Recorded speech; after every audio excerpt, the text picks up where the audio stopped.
Hello बच्चों, आशा करती हूँ आप सभी जो हैं अपने घरों पर स्वस्थ होंगे। हमने अपनी हिंदी की क्लास में जो है हमारी बुक है वितान भाग 2 उसका जो पार्ट 1 है सिल्वर वेडिंग उसकी शुरुआत की हुई है। अभी तक आपने देखा कि यशोधर बाबू जो है अपने घर के बाहर आते हैं जो कि बहुत सजा धजा होता है।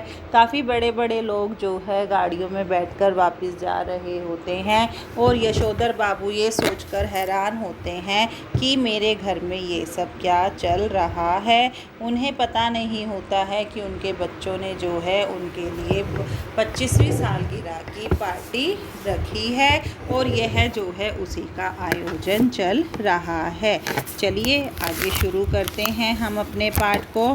गिरीश यशोधर बाबू की पत्नी का चचेरा भाई है। अभी तक आपने देखा कि गिरीश कौन था जिसे अचानक से याद आता है कि आज जो है यशोधर बाबू की एनिवर्सरी है और क्या है शाम को उनके बेटे ने उन्हें निमंत्रण दिया था।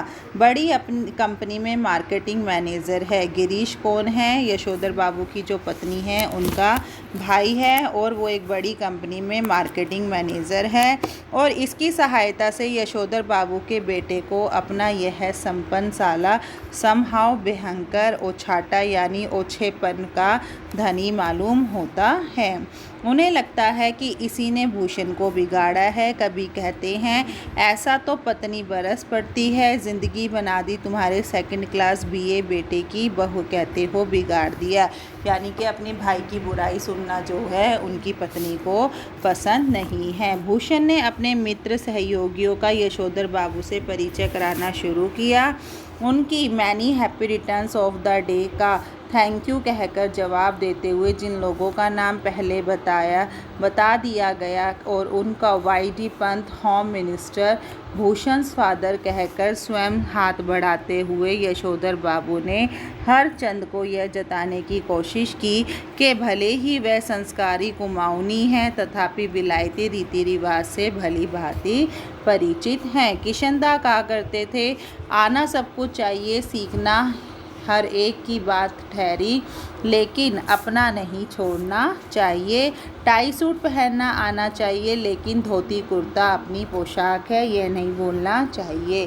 यानी कि यशोधर बाबू जो है मॉडर्न ज़माने की चीज़ों को जानते ज़रूर थे परंतु वो उन्हें जो है समय के अनुसार ही प्रयोग करते थे।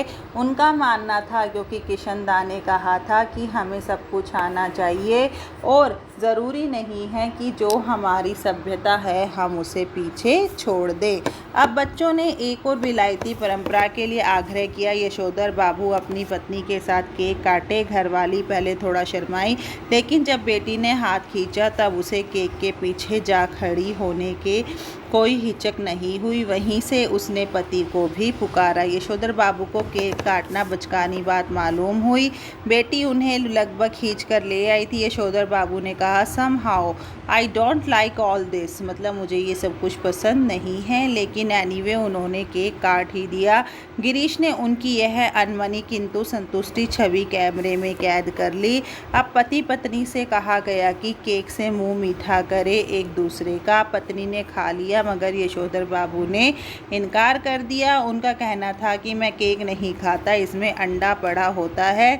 उन्हें याद दिलाया गया कि अभी कुछ वर्ष पहले आप मांसाहारी थे, एक टुकड़ा केक खा लेने से क्या हो जाएगा, लेकिन वह नहीं माने जब तक उनसे अनुरोध किया गया कि एक लड्डू ही खा ले। भूषण के एक मित्र ने लड्डू उठाकर उनके मुंह में ठूसने का यत्न किया लेकिन यशोधर बाबू इसके लिए भी राज़ी नहीं हुए। उनका कहना था कि मैंने अब तक संध्या नहीं की है। इस पर भूषण ने झुंझला कर कहा, तो बब्बा पहले जाकर संध्या कीजिए, आपकी वजह से हम लोग यहाँ जो है कब तक रुक के रहेंगे। मतलब यशोधर बाबू ने पार्टी में कुछ भी खाना पसंद नहीं किया। नहीं आप सब लोग खाइए, यशोधर बाबू ने बच्चों के दोस्तों से कहा। Please go ahead, no formality. Yashodhar बाबू ने आज पूजा में कुछ ज़्यादा ही देर लगाई। इतनी देर से ज़्यादातर मेहमान उठकर चले गए। उनकी पत्नी, उनके बच्चे बारी बारी से आकर झांकते रहे और कहते रहे, जल्दी कीजिए, मेहमान लोग जा रहे हैं। शाम की 15 मिनट की पूजा को लगभग 25 मिनट तक खींच लेने के बाद भी जब बैठक में से मेहमान की आवाज़ें आती सुनाई दी, यशोधर बाबू पद्मासन साध कर ध्यान लगाने बैठ गए। वह चाहते थे कि उन्हें प्रकाश का एक नीला बिंदु दिखाई दे, मगर उन्हें किशनदा दिखाई दे रहे थे। यशोधर बाबू किशनदा से पूछ रहे थे कि जो हुआ होगा से आप कैसे मर गए। किशनदा कह रहे थे कि भाऊ, सभी जन इसी जो हुआ होगा से मरते हैं। गृहस्थ को, ब्रह्मचारी को, अमीर हो गरीब हो, मरते हो जो हुआ होगा से ही। हाँ हाँ, शुरू में और आखिर में सब अकेले ही होते हैं। अपना कोई नहीं ठहरा दुनिया में, बस अपना नियम अपना हुआ। यशोधर बाबू ने पजामा कुर्ते पर ऊनी ड्रेसिंग गाउन पहने, सिर पर गोल विलायती टोपी, पाँव में विदेशी खड़ाऊँ और हाथ में डंडा धारण किए। इस किशनदा के अकेलेपन के विषय में बहस करनी चाहिए, उनका विरोध करने के लिए नहीं, बल्कि बात कुछ और अच्छी तरह से समझने के लिए। हर रविवार किशनदा शाम को ठीक 4 बजे यशोधर बाबू के घर आया करते थे।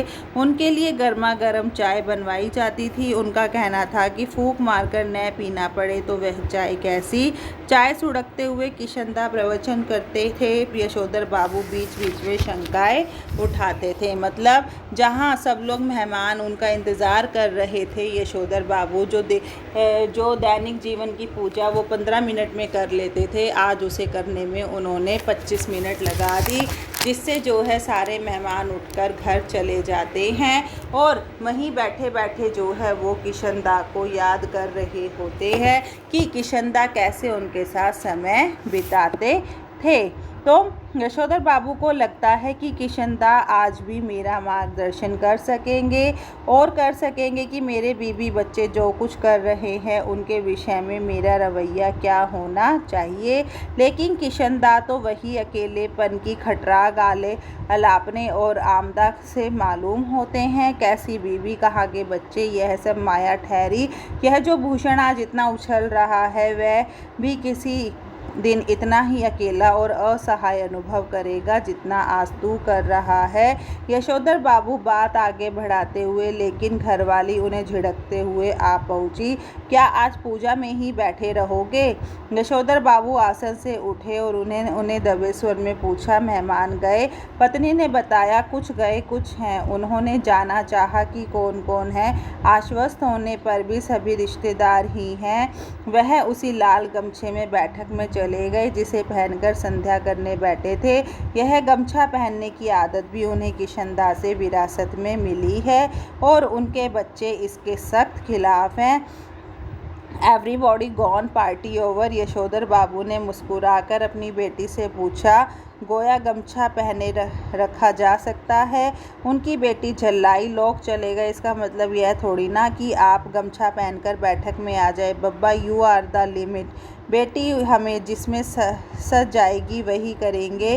तुम्हारी तरह जीन्स पहनकर तो हमें सज आती नहीं है। मतलब वो अपनी बेटी के पहनावे पर उसका विरोध करते हुए कहते हैं कि मुझे गमछा पहनना पसंद है, तुम्हारी तरह मैं जीन्स नहीं पहनता हूँ।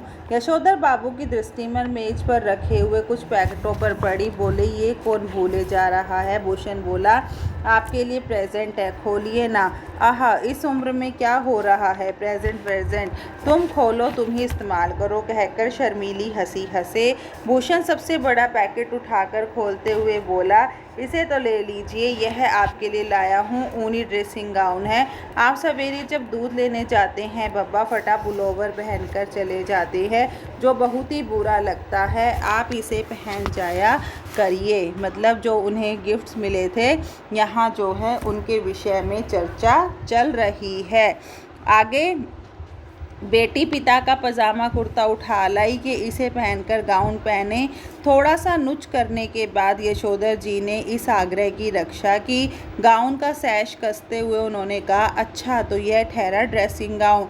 उन्होंने कहा और उनकी आंखों की कोर में ज़रा सी नमी और चमक आ गई। यह कहना मुश्किल है कि इस घड़ी में यह बात चुभ गई कि उनका जो बेटा यह कह रहा है कि आप सवेरे ड्रेसिंग गाउन पहनकर दूध लाने जाया करें, वह यह भी कह सकता था कि दूध मैं ला दिया करूँगा। इस गाउन को पहनकर उनके अंगों में किशंदा उतर आया, जिसकी मौत जो हुआ होगा से हुई होगी। मतलब जब उन्होंने ऊनी ड्रेसिंग गाउन पहना तब भी उन्हें जो है यह खुशी की बजाय उन्हें यह दुख हुआ कि उनके बेटे ने यह नहीं कहा कि आपकी जगह मैं जो है दूध लेकर आ जाया करूँगा। और उन्हें जो है उस समय भी किशंदा याद आए, जिनकी मौत जो है जो हुआ होगा सो हुआ से हुई थी।